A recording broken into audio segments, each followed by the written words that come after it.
और अब कौन सी सरकारी कंपनी खरीद रहा है टाटा ग्रुप। भारत के स्मार्टफोन बाजार का दायरा कितना बड़ा और भारतीय अर्थव्यवस्था चुनौतियों के लिए कितनी तैयार। बजट और कारोबार से जुड़ी खबरों के लिए देखिए टॉप 9 मनी 9।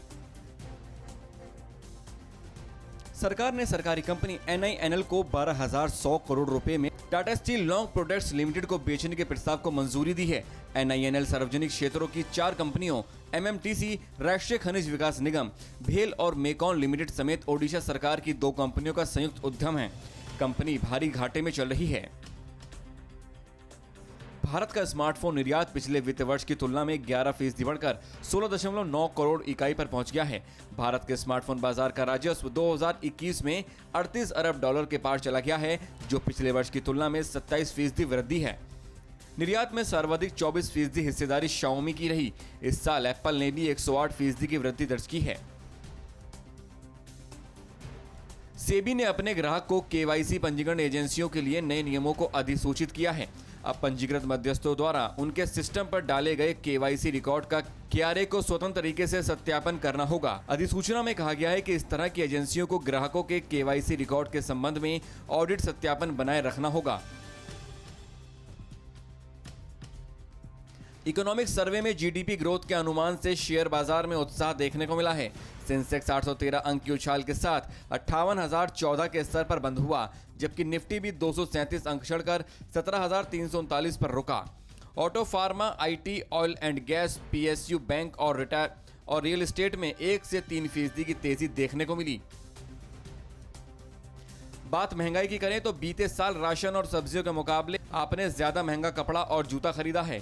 महंगाई को बढ़ाने का काम मिसलेनियस कैटेगरी ने किया। इस खर्चे में शामिल है कपड़े, फुटवियर, स्वास्थ्य, ट्रांसपोर्ट, फोन और इंटरनेट का बिल। महंगाई के मोर्चे पर तेल ने खेल कर दिया, फिर चाहे खाने का तेल हो या गाड़ी चलाने वाला। प्राथमिक बाजार में अप्रैल-नवंबर 2021 के दौरान 75 कंपनियों ने IPO के जरिए 89,066 करोड़ रुपए जुटाए हैं।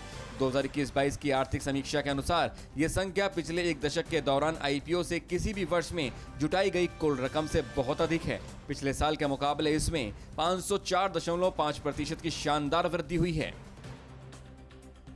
कोयला, प्राकृतिक गैस समेत 8 बुनियादी उद्योगों के उत्पादन में दिसंबर 2021 में 3.8% की वृद्धि हुई है। नवंबर 2021 में बुनियादी उद्योगों का उत्पादन 3.4% बढ़ा था। चालू वित्त वर्ष के पहले 9 माह अप्रैल-दिसंबर में 8 बुनियादी उद्योगों का उत्पादन 12.6% बढ़ा है। आर्थिक समीक्षा 2021-22 में बताया गया है कि वित्त वर्ष 2013-14 से राष्ट्रीय राजमार्गों के निर्माण में लगातार बढ़ोतरी हुई। 2020-21 में 13,327 किलोमीटर सड़क का निर्माण हुआ, जबकि 2019-20 में यह आंकड़ा 10,237 किलोमीटर था, जो 30.2% की वृद्धि दर्शाता है। बुनियादी ढांचा किसी भी अर्थव्यवस्था के लिए रीढ़ की हड्डी है। सरकार ने सार्वजनिक क्षेत्र की कंपनियों के भूमि और अन्य गैर प्रमुख परिसंपत्तियों के मौद्रीकरण को जल्द गति देने के लिए राष्ट्रीय भूमि मौद्रीकरण निगम का गठन किया है। NLMC के पास केंद्रीय सार्वजनिक उपक्रमों की 3,400 एकड़ जमीन और अन्य परिसंपत्तियों के मौद्रीकरण के प्रस्ताव भेजे जा चुके हैं। और मनी 9 की खबरों के लिए ट्विटर, फेसबुक और इंस्टाग्राम पर @Money9 लाइव को आप फॉलो करिए।